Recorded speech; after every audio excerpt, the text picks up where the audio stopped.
So today we're going to take a look at one of my favorite pieces of kit. Well, I'm talking about using bandanas, shabags, things like this.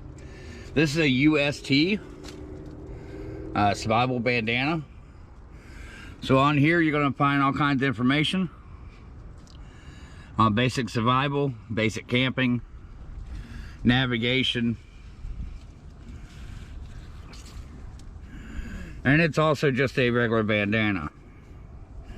Now what makes these so nice is because you automatically have the information on you when you actually need it the most.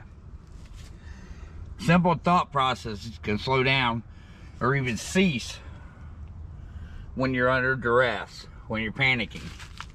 Learning to control that panic can make a big difference. And being able to take this off your head, out of your back pocket, around your neck, can allow you to stop and size up your situation that you're really in. It also is good for putting tender shavings in, things like that. I've used it quite a bit. So find you a good bandana.